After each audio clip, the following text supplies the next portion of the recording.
Sore-sore anak saya pulang, udah menjelang maghrib, jadi udah agak gelap, lampu motor dinyalain.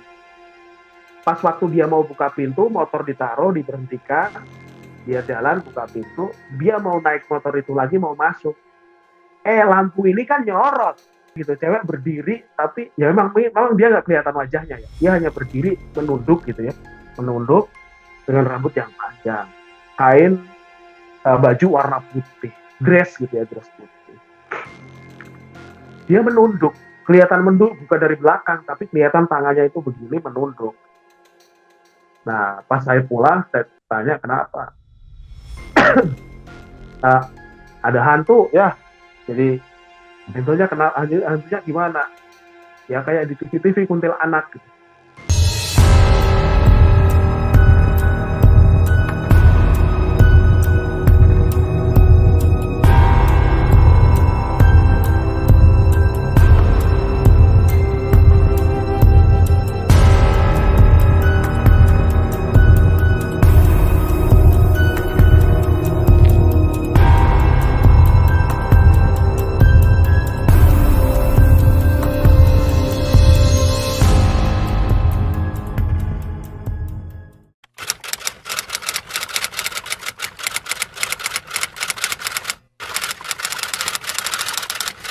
Assalamualaikum warahmatullahi wabarakatuh.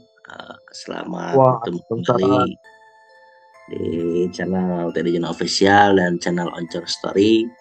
Kali ini saya tidak sendiri. Di sini ada salah satu konten kreator dan salah satu juga teman saya yang dimana kita sudah mungkin tidak lama berkomunikasi ya, karena mungkin Mas Ari ini sedang sibuk mungkin di proyek sebelumnya ya. Gimana Mas Ari kabarnya? Alhamdulillah baik Kang tadi, baik alhamdulillah.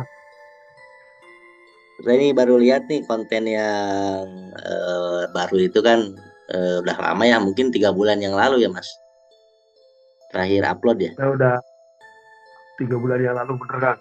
Baru upload kemarin, baru kemarin.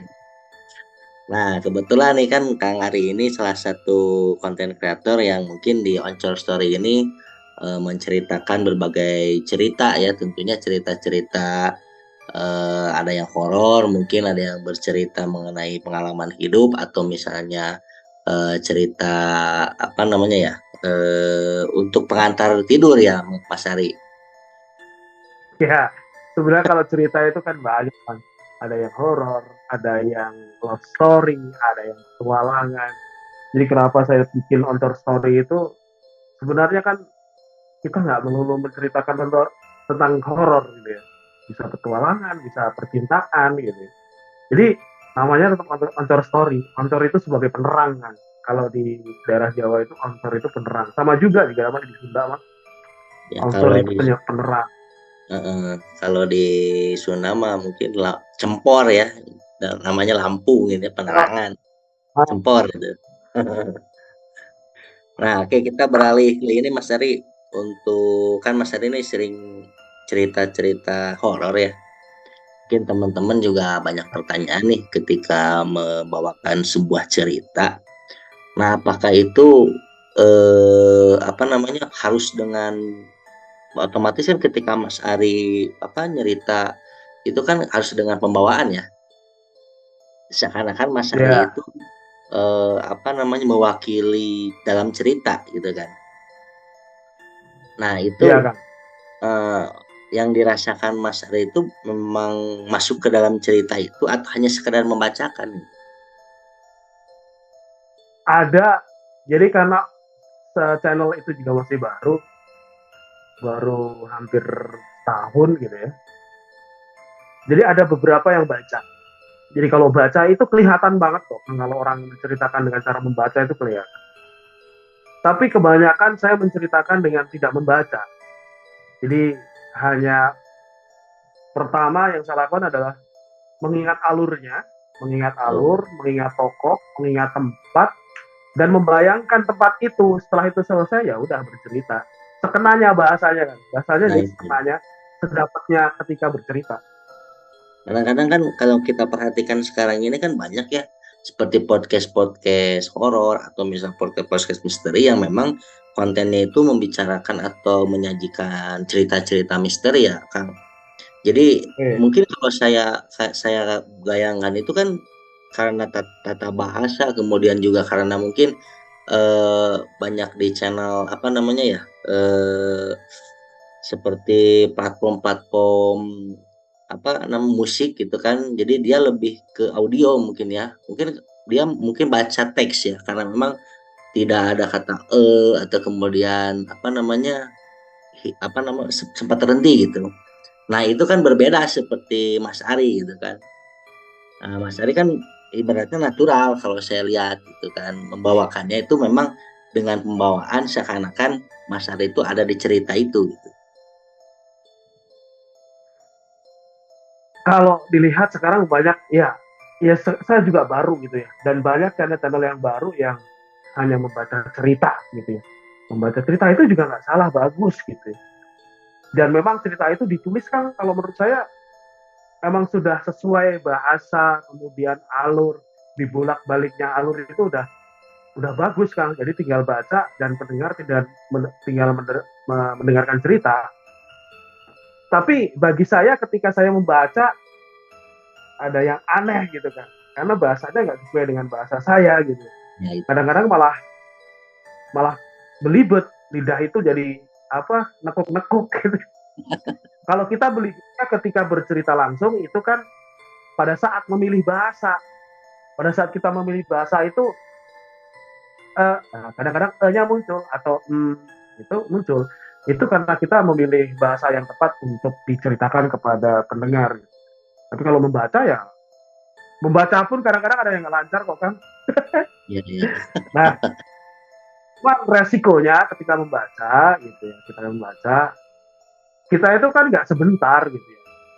Barangkali bisa tahunan atau bahkan belasan tahun gitu bercerita di YouTube. Risikonya adalah ketika yang punya cerita itu tidak merasa dimintain izin, kemudian diceritakan untuk sesuatu yang komersial, lah itu jadi lain cerita nantinya. Nah, itu. Bahkan kalau di Twitter itu kan banyak yang sudah nge-warning gitu ya. Uh, ya tahu sendiri akibatnya ketika tidak meminta izin atau membeli apa, ya nanti tahu sendiri akibatnya. Bisa jadi di take down lama-lama. Kalau ceritanya itu banyak yang memakai cerita orang lain tanpa uh, meminta izin. Nah, itu kan memang kan Dan banyak juga karena terjadi ya. banyak kan uh, di Twitter itu apalagi gitu. Twitter itu kan sumber cerita. Ya. Um, ada channel yang memang sudah mewarning dengan keras gitu ya. Ketika dibacakan atau dibawakan ke dalam sebuah uh, platform yang memang platform itu adalah platform yang apa namanya um, menghasilkan uang gitu lah ya. Jadi untuk urusan keuntungan, nah itu juga dia bakalan ini melaporkan gitu ya, keras dia pokoknya. Ada satu channel di Twitter, ada di Twitter yang keras banget. Ya, jadi Gitu kalau kan. saya perhatikan juga sebenarnya kan ada apa namanya kalau sudah masuk ke platform itu kan mungkin sifatnya lebih ke bisnis ya. Jadi antara Iya, konten yang disajikan itu sebenarnya ya bukan hasil karya atau cerita fiksi gitu kan, tapi ngambil dari mungkin cerita orang lain juga gitu kan. Berbeda seperti apa namanya saya menceritakan di channel saya itu kan memang pengalaman pribadi ya Kang.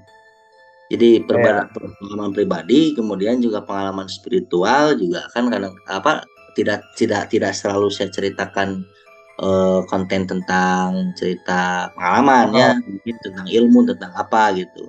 Nah, ya, yang jadi pertanyaannya adalah, nah ini kan banyak nih teman-teman saya, kemudian juga subscriber juga gitu kan, nanya ya yang apa namanya ketika Mas Ari membawakan cerita horor nih khususnya. Nah, pada saat Mas Ari menceritakan cerita horor itu, ada nggak hal-hal aneh yang dialami atau misalnya kejadian-kejadian aneh selama proses take ataupun setelah proses syuting berlangsung gitu? banyak kan. Jadi basic saya itu sebenarnya kan kalau dibilang dulu itu peka gitu, tapi sekarang nggak terlalu peka gitu. Kalau dulu itu peka banget gitu ya, bahkan sampai barangkali melihat perwujudan dari apa ya, bukan jin yang asli tetapi dia memang berwujud apa gitu. Itu sering kalau dulu kan. Sekarang udah nggak terlalu. Mungkin karena banyak maksiat kali ya.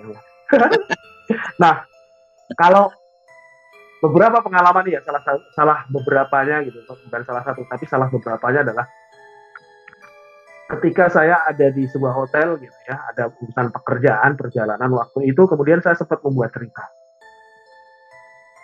Saya beranikan diri membuat cerita di situ gitu ya, karena sebenarnya ketika saya keluar dari balkon, saya masuk ke kamar hotel, keluar ada balkon gitu ya, di depan balkon itu adalah sungai kecil kan, sungai kecil yang itu banyak pohon bambu gede-gede gitu. Kalau di kita bambu petung gitu ya, yang gede-gede gitu bambunya.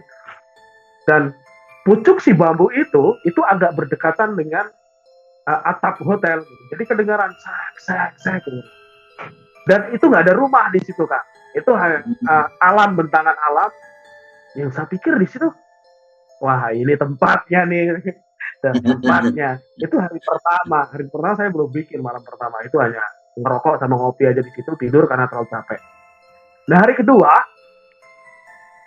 ada bukan teman sih, orang lain peserta juga yang nginep di situ, kemudian ngobrol gitu ya, ngobrol cerita akhirnya cerita tentang channel horor. Dia bilang begini, adalah nanti kalau kamu berkunjung ke tempat saya, nanti kita cerita. Emangnya kenapa? Tahu nggak, pohon bambu yang ada di samping hotel gitu ya, yang ada di sungai itu tempat Gondoruo gitu kan. Tapi malam keduanya saya beranikan diri membuat cerita yang berjudul intinya tentang hotel ya. Ada di channel saya tentang hotel, jadi melihat perwujudan sesuatu yang memang mengerikan gitu. Nah itu saya ngebuat di sini. Nah pertengahan ketika saya membuat,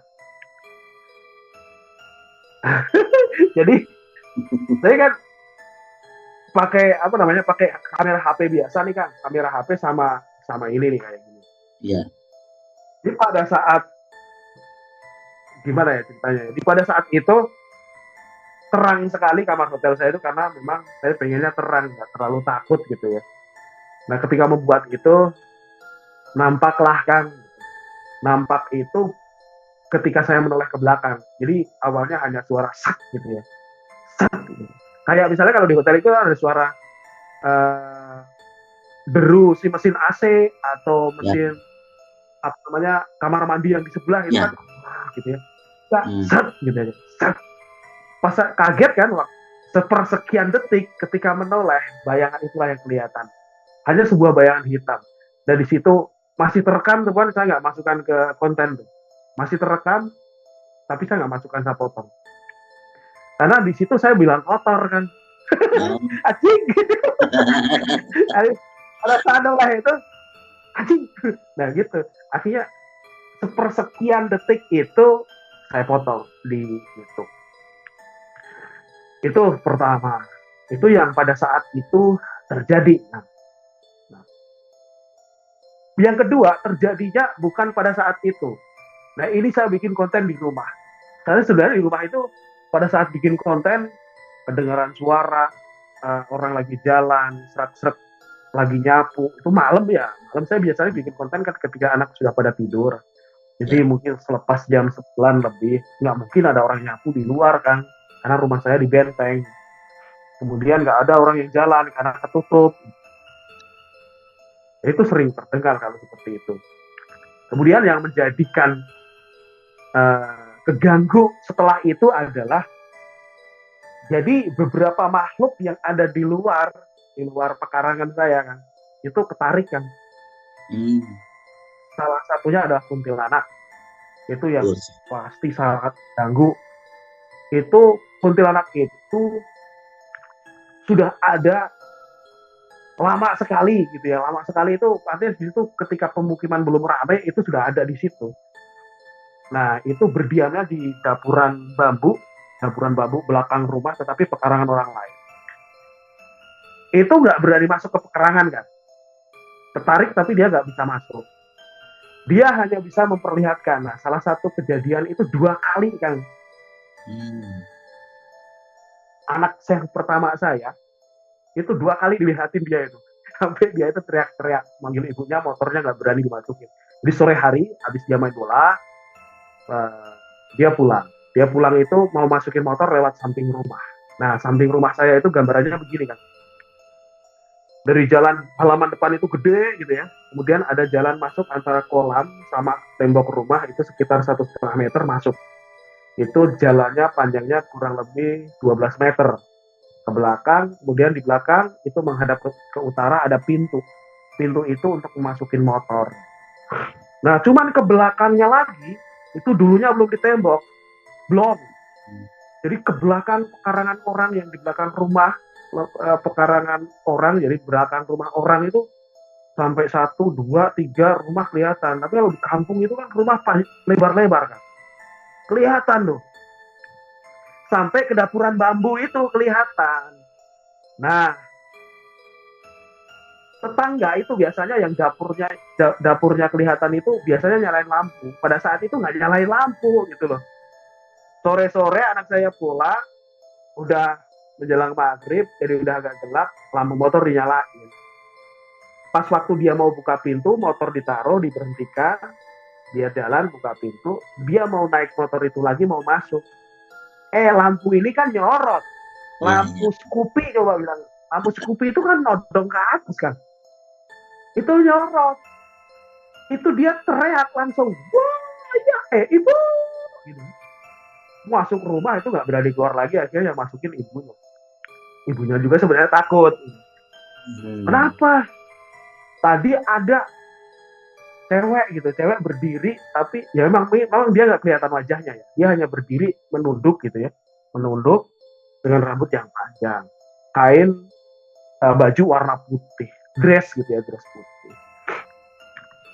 Dia menunduk, kelihatan menunduk bukan dari belakang, tapi kelihatan tangannya itu begini menunduk. Nah, pas saya pulang, saya tanya kenapa. Ada hantu ya, jadi hantunya gimana? Ya kayak di TV-TV kuntilanak gitu. Kayak di TV-TV. Perwujudannya begitu. Itu pertama kali. Itu sebelum puasa kan, puasa tahun kemarin.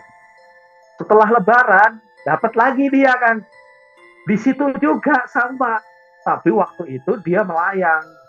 Jadi yang kedua ini, wah udah pasti anak tuh melayang seperti itu. Terus kamu takut enggak sih? Ya kalau yang kemarin udah nggak terlalu takut, diperhatiin juga nggak kelihatan wajahnya. Jadi si anak udah nggak terlalu takut lagi.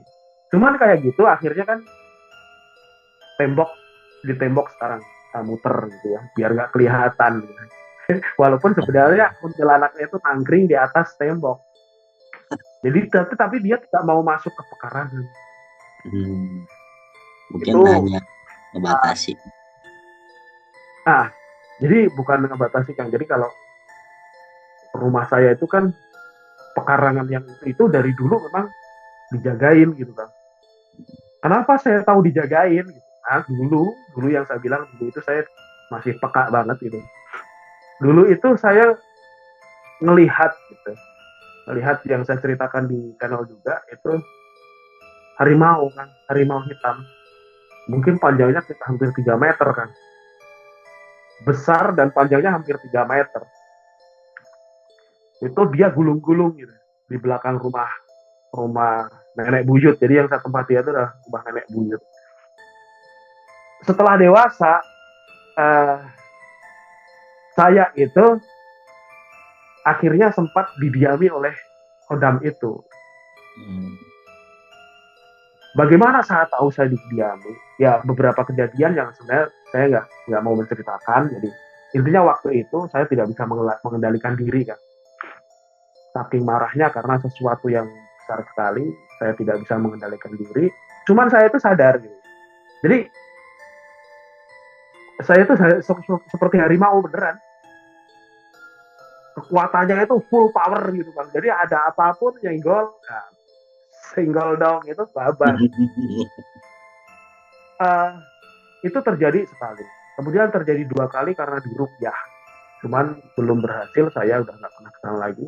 Kemudian ketiga kali yang tahu itu bukan saya, tapi teman yang memang mengerti gitu ya. Waktu itu di Kiara Payung Kiara Payung naik gitu kan. Itu kan ada balai diklat lah di situ. Nah disitulah dulu yang diklat saya itu beberapa orang dari TNI yang di Cimahi. Jadi karena keras, waktu itu saya sakit gitu kan, sakit migrain. Jadi walaupun nggak kelihatan sakit, tapi kepala itu pusing gitu ya. Vertigo.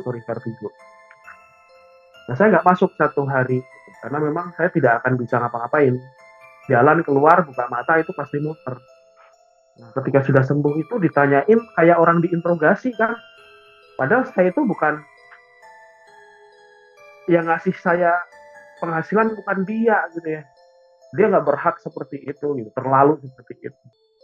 Saya beranikan diri untuk membentak. Nah pada saat membentak itu posisinya saya itu di depan teman-teman saya satu angkatan gitu. Di depan kayak orang pacaran, saya itu diinterogasi di depan. Bisa bentak lah kan. Nah, pada saat itulah salah satu teman akhirnya pada saat sudah selesai acara itu bercerita ke saya, tadi tanganmu itu keluar kuku yang ya kalau misalkan disabet ya pasti akan bolong-bolong gitu. Kukunya itu panjang dan tajam seperti kuku harimau. Padahal saya belum pernah cerita ke dia gitu tentang apa yang pernah saya alami gitu, tentang kodam seperti itu. Tapi dia bilang seperti itu gitu. Kan cocok banget. Itu yang ketiga. Yang keempat, wah banyak sekali kan kejadian yang membuktikan bahwa memang kodam itu bisa nempel di tubuh manusia gitu. Ya. Tanpa kita meminta. Wah banyak banget lah yang saya tidak pernah menyangka orang itu akan bilang sesuatu yang benang merahnya itu nyampe gitu. Di Gerobokan, di Kalimantan. Nah, iya, yang kaitannya itu kok bener ya? Padahal saya belum pernah cerita sama dia gitu. Nah, ini kan berkaitan dengan yang cerita yang pertama itu kan mengenai di hotel ya. Kebetulan juga saya mengalami di bulan 2 bulan yang lalu lah. Saya mengalami hal itu, dan itu juga sama seperti cerita yang Mas Ari sampaikan, juga perjalanan dinas ya. Tapi saat ini pada saat itu saya perjalanan dinas waktu itu memang ada salah satu klien saya ya yang memang meminta pada saat itu melakukan tugas lah pada saat itu. Dan itu memang kejadiannya di hotel, salah satu di kota besar lah, hotel di Jawa Timur, di salah satu hotel besar. Mungkin kalau sering ke kota tersebut, hotelnya persis pinggir stasiun Kang. Itu besar itu hotelnya. Terus mungkin kalau logikanya kan kalau hotel pinggir stasiun itu kan berisik ya, karena memang kan tiap itu dilewati oleh kereta ya. Nah itu di lantai 6 itu saya mengalami hal-hal yang memang di luar nalar manusia, dalam artian seperti gerbang dimensi. Jadi gerbang dimensi itu semalaman itu saya nggak bisa tidur karena memang bukan gangguan dari bukan hal gangguan dari hal gaibnya gitu, karena memang ada tarikan masuk ke dimensi lain gitu. Dan itu nanti saya akan ceritakan untuk di konten Oncor, nanti saya akan tulis cerita itu. Mantap. Jadi pengalaman mistis itu dalam setiap diri manusia biasanya ada gitu. Biasanya tidak selalu ada, tapi biasanya ada. Hanya kita bisa apakah apa tidak gitu Kang. Nah, nanti untuk rencananya ini kan Ramadan ada part kedua belum? Oh itu real story Kang. Di story itu masih berlangsung sampai sekarang. Update-nya part 2-nya sudah ada. Tetapi endingnya saya juga nggak akan ngerti sampai kapan endingnya, karena ini adalah real story dan ini masih berlangsung. Dan mungkin saya menceritakan tidak terlalu menggetarkan gitu ya, tapi kalau saya mendengar cerita dari orangnya itu menggetarkan banget. Tapi saya nggak akan bisa ngadirin orangnya sekarang, because cerita itu sedang berlangsung. Jadi belum ada endingnya karena memang kan masih berjalan kan ya, masih berjalan kehidupan. Masih berjalan. Cuma part 2-nya sudah ada, hanya saya belum membuatnya saja, saya lagi pengen buat konten yang lain dulu. Nah, Nah, mungkin itu. seminggu lagi. Jadi ini teman-teman sahabat misteri di TPC sama di Oncor yang mungkin menantikan ya konten dari Mas Ari, karena memang di konten saya itu saya postingin juga cerita-cerita yang pernah saya share ke Mas Ari ya, yang mulai dari Ya, Tebing Keraton 1, Tebing Keraton 2, terus Petrus, dan nanti saya terus udah ya. ngirim juga kan cerita mengenai Ya, menantang, kita bacakan. itu Itu nanti menantang. akan saya ceritakan langsung gitu ya. Saya baca dulu, kalau ini saya pahami dulu nih. Kalau yang kemarin-kemarin kan saya baca langsung, wah kayaknya kurang mengena nih ya. Saya kalau membaca itu memang susah itu. Ya, Saya nggak ahli membaca. nah itu, kan salah satu apa namanya real story juga, tapi kan memang sudah terjadi dan itu sudah ada endingnya mungkin ya. Cuman yang unik ini yang Iya. saya baca ini kan apa yang saya pahami itu yang Ramada ini kan prosesnya masih berlangsung gitu kan. Wih, Jadi itu panjang kan? Panjang.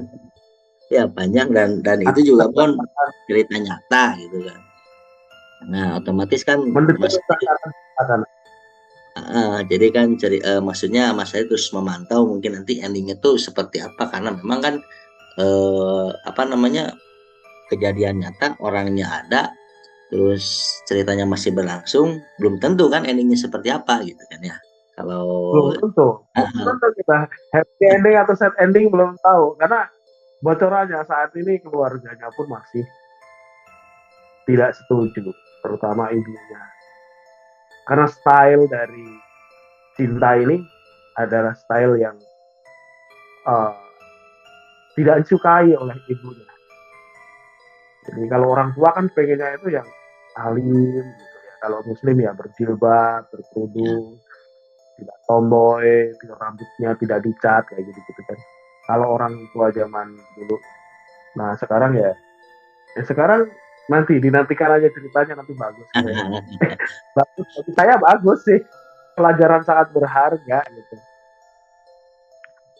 nah ini Gitu loh nih Mas. Mas Ari, untuk apa segmen terakhir nih, untuk konten bercerita ini sebenarnya kan di channel-channel yang lain juga banyak ya, tapi Hmm. ada beberapa subscriber saya itu yang memang komen juga ya ke tentang Oncol Story, dan memang saya posting di Instagram juga ya Mas.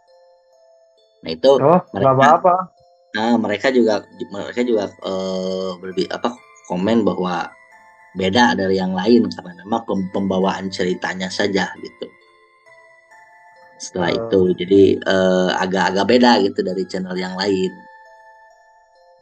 Jadi ya, alhamdulillah kalau ada. maksudnya ya semoga Mas Ari terus apa namanya meningkatkan, atau bukan meningkatkan ya, terus update terus, maksudnya jalan terus di Oncom Story gitu kan. Semoga teman-teman pecinta cerita-cerita love story, horor, ataupun misalnya cerita kehidupan itu ada manfaat yang memang diambil dari sebuah konten gitu. Jadi tidak hanya untuk menghibur, tapi setidaknya untuk memberikan motivasi ke teman-teman juga gitu. Mas Ari ada yang Ada disampaikan? kadang-kadang, ya ada kadang-kadang begini. Kalau bisa ya, cerita apapun gitu ya. Di terakhir kali atau bahkan di awal kasih pesan gitu ya buat buat para pemirsa, para pendengarnya. Satu pesan yang ada di dalam cerita itu, pesan baik tentunya. Karena bisa jadi ketika kita mendengar sesuatu yang imajinasi, tetapi bagi pendengar karena terlalu bagus dia bercerita, terlalu bagus ceritanya, walaupun itu imajinasi, bagi pendengar bisa jadi akan terbawa di alam bawah sadarnya sebagai sesuatu yang real, Ya, sebagai sesuatu yang real. Nah, itu akan ditelurkan di dalam tingkah lakunya. Nah, itu ketika sesuatu yang imajinatif masuk ke dalam ke alam bawah sadar si pendengarnya menjadi sesuatu yang real, dan ketika itu negatif, nah itu yang parah kan. Aduh, dosa berjamaah kita kalau nggak mengingatkan. Berjamaahnya konten YouTube kita akan dilihat banyak orang, dan barangkali kalau kita meninggal, anak istri kita, teman kita nggak ada yang tahu passwordnya, ya dia YouTube-nya akan ada terus tuh. Iya, Ada orang lain yang betul. mengcopy apalagi, ada lagi. Jadi kita Iya, mengingatkan juga bahwa semua itu kembali kepada pencipta gitu ya. Semua itu kembali kepada pencipta. Kekuatan yang paling ampuh, pemikiran yang paling hebat, mantra yang paling mantra yang paling manjur gitu ya, itu adalah mantranya yang kuasa, mantranya Tuhan gitu. Bagi saya begitu saja. Intinya the best apapun yang ada di dunia ini yang merajai hanyalah Tuhan. Jadi kita nggak jangan sampai keblinger dengan cerita-cerita eh, apalagi cerita imajinatif. Itu aja kan pesannya kan. Terima kasih.